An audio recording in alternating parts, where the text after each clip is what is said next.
Hello friends, जय श्री कृष्ण। मारू नाम छे हिरल डांगर। स्वागत है मारी यूट्यूब चैनल कुकिंग विथ हीरुमा। आज आपणे एक अलग ज प्रकारनी भाजी बनाववाना छीए। जे आपणे भाजी तो घरे बनावता ज होईए छीए, मेथीनी, पालकनी, ए रीते भाजी तो आपणे बनावता ज होईए छीए, पण आजे आपणे बनाववाना छे अडवीनी पाननी भाजी। तो चालो आपणे अडवीना पाननी भाजी बनावीए। आ एना माटे आ एक अडवीनुं पान लीधेलुं छे અને એની આ જે વચ્ચેની રગ હોય છે એ આપણે કાપી લેશું। જાડી રગ હોય છે એ કાપી લેશું અને પછી સરસ રીતે પાનને આપણે ગોળ વાળીને પાનને કાપી લેશું। અને પહેલેથી મેં બધા પાન કાપી લીધેલા છે અને આવી રીતે વચ્ચેથી આપણે કાઢી લેશું। પાન તૂટી જાય તો પણ કાંઈ વાંધો નહીં। આવી રીતે પછી પાનને ગોળ વાળીને આપણે કાપી લેશું।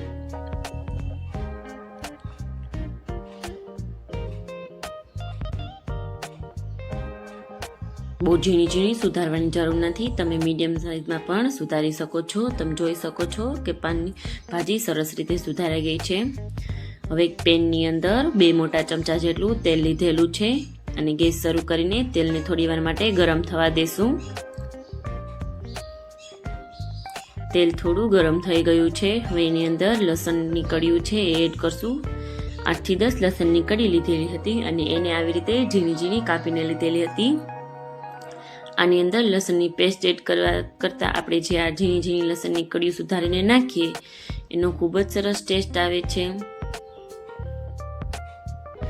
લસણ થોડુંક સતળાઈ જાય એટલે એની અંદર આપણે જીરું ને હિંગ એડ કરશું। લસણને થોડુંક લાલ થવા દેશું। આની અંદર આપણે રાઈ એડ નથી કરતા। જો તમારે રાઈ એડ કરવી હોય તો પણ તમે કરી શકો છો।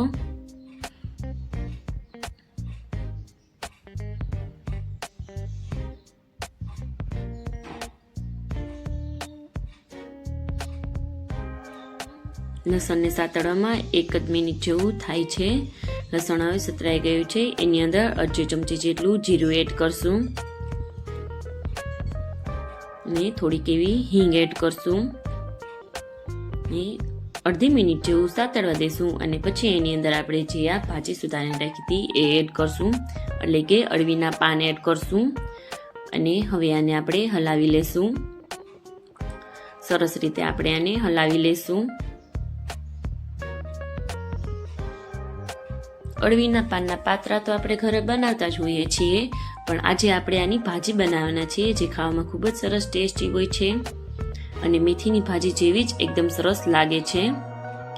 ભાજી હવે આપણી સરસ રીતે મિક્સ થઈ ગઈ છે। હવે એની અંદર આપણે અડધી ચમચી હળદર એડ કરશું, 1 ચમચી ધાણા જીરું પાવડર એડ કરશું અને લસણની ચટણી એડ કરશું। લસણ અને લાલ મરચાં પાવડરને બંનેને ખાંડીને ચટણી બનાવેલી છે એ એડ કરશું।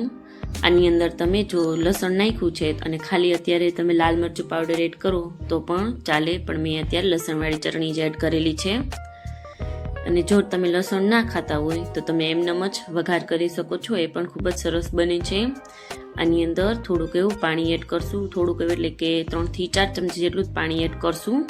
બહુ ઝાઝા પાણીની જરૂર નથી કારણ કે ભાજી સરસ રીતે તો પણ ચડી જશે। હવે 1 મિનિટ માટે ભાજીને આપણે ઢાંકીને રાખી દઈએ। 1 મિનિટ જેવું થઈ ગયું છે અને હવે આપણે આને સરસ રીતે હલાવી લેશું અને પછી આની અંદર ચણાનો લોટ એડ કરશું। ચણાના લોટની ખૂબ જ સરસ ટેસ્ટ આવે છે અને ખાવામાં પણ ખૂબ જ સરસ હોય છે। આવી રીતે ઉપરથી આપણે લોટને છાંટી દેશું। પૂરેપૂરી રીતે ભાજી જેવી રીતે ફેલાવેલી છે ત્યાં બધે આપણે આ રીતે લોટ છાંટી દેશું। લગભગ 3 ચમચી જેટલો લોટ આપણે જોયો હશે અને લોટ સરસ રીતે બધે થઈ ગયો છે અને હવે લોટને આપણે 2 મિનિટ માટે ઢાંકીને રાખી દેશું। લોટને ઢાંકીને રાખવાથી આપણે એકદમ ઢોકળીનો કેવો ટેસ્ટ આવે છે એવો ટેસ્ટ આની અંદર આવશે। હવે આપણે આની અંદર ગોળ એડ કરશું। 1 ચમચી જેટલો ગોળની જગ્યાએ તમે ખાંડ પણ વાપરી શકો છો, પણ ગોળનો ખૂબ જ સરસ ટેસ્ટ આવે છે એટલે ગોળ લીધેલો છે અને હવે આને સરસ રીતે આપણે હલાવી લેશું। ભાજી હવે આપણી રેડી થઈ ગઈ છે। એની અંદર લીંબુ એડ કરશું, ખાટો મીઠો ટેસ્ટ આવે, ખૂબ જ સરસ લાગે।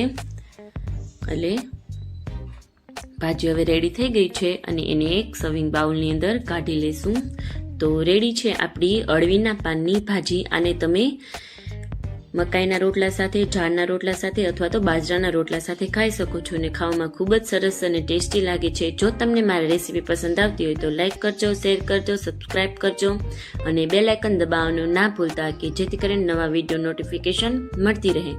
અને તમે મને કમેન્ટ કરીને જણાવો કે તમને મારી રેસીપી કેવી લાગી. Bye bye friends. Thank you friends.